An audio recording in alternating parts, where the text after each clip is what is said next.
Hello, Benjamin, and thanks for taking the time to come here. I know that you have big and long days, so it's probably not that easy to squeeze this interview in your day, so thank you for coming. Welcome. Very first question, what do you do at ZEISS, and where do you come from? I'm an optical designer at ZEISS. I joined ZEISS 11.5 years ago. My personal background is I'm a physicist by training, so I studied physics at the University of Würzburg.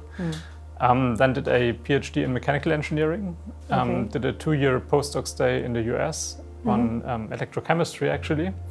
And then I looked for a job in Germany and I found that opening position at ZEISS.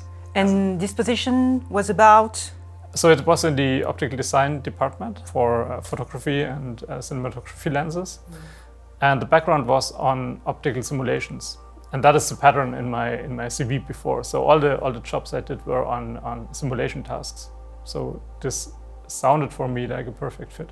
Okay, so you actually were among the ones who started working on simulations at ZEISS for cinema lenses, right? Yes. Okay. Where is your name engraved on lenses? What did you work on? What's your CV? Okay, so when I joined, the last master anamorphic lenses were designed. So this was where I started. And what I brought in was the expertise on simulating lens flare.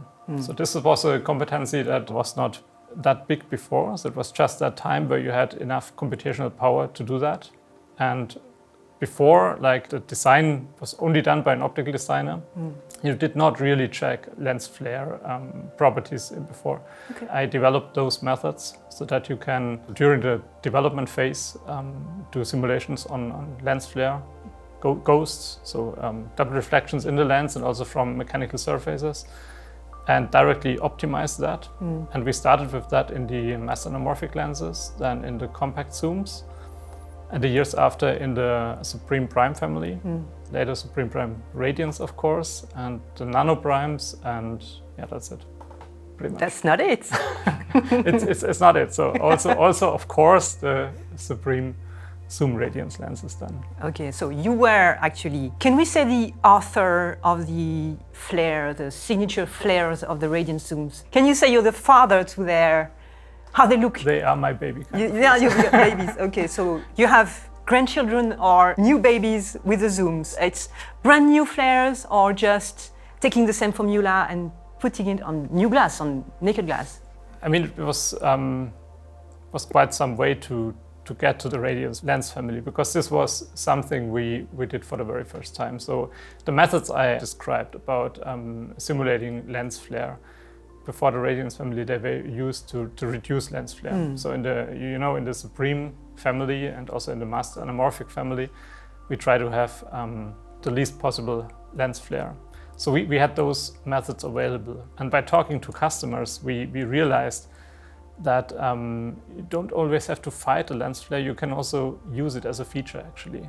So transform it from a bug to a feature. That's actually a pretty cool story.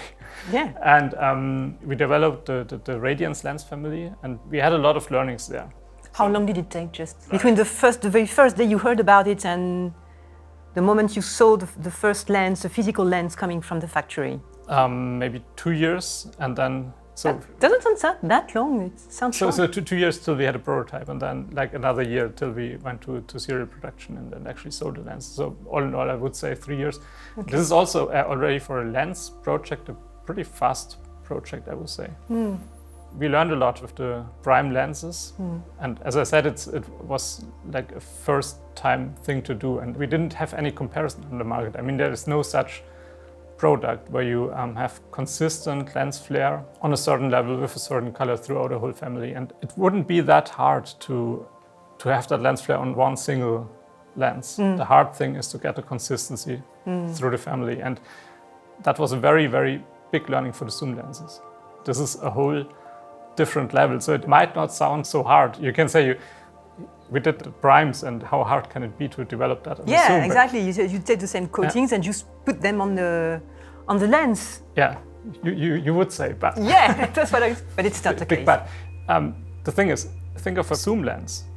You can change the focal length, so you can change from 28 to 80. So that's many focal lengths. that's many focal. Yeah, Many, exactly. many focal That lengths. is, and we don't have like 28, and then you go to directly to 40, and then to 50. So there's everything unclicked, in between. right? So, yes. So it's kind of infinitely lot of focal length that you have. And the main idea behind the Radiance family is that consistency over the family. And now, if you say you have some prime lenses between 28 and 80, you can choose the different glass surfaces on each one to get that consistency. That's what you did on the prime set. Yeah, so Different glass. I mean, the process is for every lens you look in simulation which surface contributes to what lens flare. Because there's light bouncing from surface to surface, so all those combinations show different artifacts. Some are focus, some you don't see, some are very, very bright. You sort out those that you think make a nice lens flare. Then you develop the coatings for those surfaces and you modify them. And then you look for one lens. One lens. One lens. Then you go to the other one, and then you try to replicate it a little bit. Then you might see this is not possible, then you change the other again. Yeah. And then back and forth, but in the end you have a consistent family. But those are separate lenses. So you can, on one you just modify surface number 1, 3, and 7. On the other surfaces. In a zoom, you only can change each surface once, you know what I mean? Yeah. So it's actually a lot harder to get that consistency in the zoom. So you have to, in really, really small steps on focal length, look through. So you're still going by focal lengths Yes. in some way? Yes. Okay. So you have to go in small steps and look how the lens flare changes from step to So the other you have step. to look at the dynamic of the lens flare. Yes, exactly. Because it's moving. Yeah. Okay. And you, Benjamin, you get to choose what pleases you best, actually. Yes. Is it supposed to match the prime set? Yes, that's the basic idea as far as possible. Okay, so what did you do? Did you do, okay, we have a 50 in the Radiance set prime, right? Yeah. So you take the 50 as it is, and you take the 28 to 80, and you try to get the look of the 50 and just look around it, or what was your process? The complicated thing is that lens flare is not so easy to describe, as you might know, because it depends on a lot of parameters. So easiest case, you have just a bright light source. You will have different lens flare if you put it in the center of the frame or at the edge of the frame. Then it's different for different apertures. So if you stop down the lens flare changes its shape. And also if you focus, it changes a little bit. It's not so big, the difference, but there is a difference. All right, so which one was your reference? Yeah, did you choose a reference when starting to work on it? So we looked at everything at the same time. And this was the hard part. So, Okay. So first step, you're doing a simulation. You have some feeling which surfaces will work. The complicated thing in the zoom, you don't do one simulation like in a prime, but you do multiple simulations, maybe 20 or 30 simulations for the steps between 28 and 80, for example, or in the other zooms, the minimum and the maximum focal length. Then you do first guess in simulation, what surfaces would look good. You apply that developed coating and that T-star blue coating on them. You look at the outcome, and then you compare to the existing prime lenses. Okay, you compare to what is, okay. And also you compare to the other zooms. Of course, because you're also working on the other zooms. Yes. Okay. That's a complicated part there. That's what made developing the zooms even much more complex than the prime lenses, I would say. So it's about back and forth and iterations and trying again and comparing again until you find the sweet spot. Yes, exactly. And when do you know you find it? When you have this consistency? That is, yes, consistency, and of course also some personal taste, I have to say. So I mean, judging those flares is subjective. Absolutely. You can't say differently. So experience from the prior series of Supreme Prime Radiance lenses and having a feeling when you're close to where you should be. So it's usually, so it's not like you do random guesses. I mean, you do a first educated guess, and then you start fine-tuning. So usually you choose like the first 12 surfaces to modify, and then next step you maybe modify 4 more, and then 2 more, How many surfaces do you have to modify in, for instance, the 28 to 80?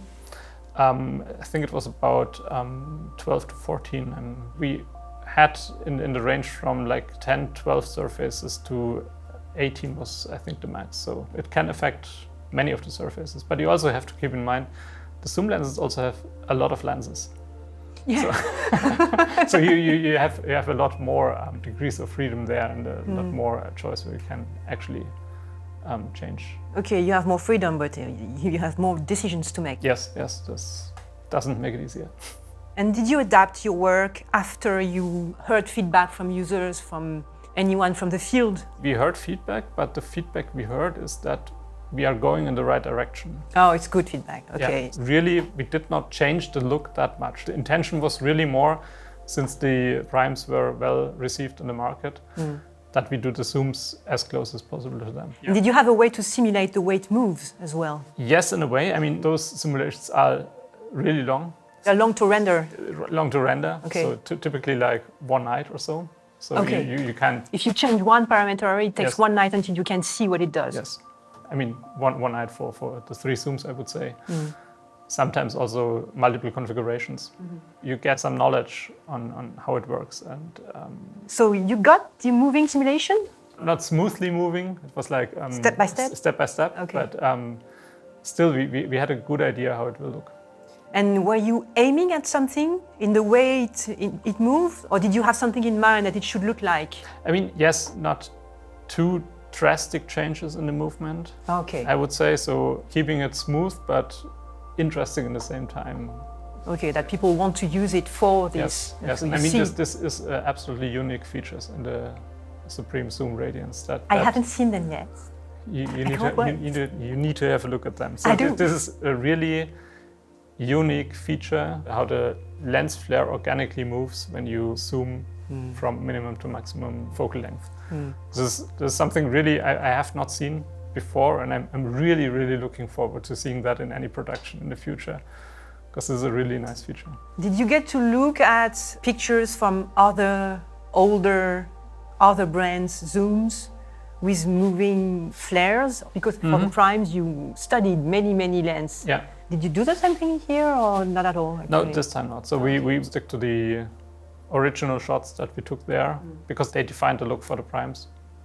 And as I said, we wanted to go close to that again. Yeah.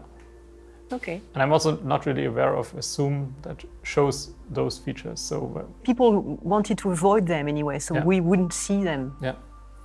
It was a mistake back in the day. So you create mistakes. Yeah.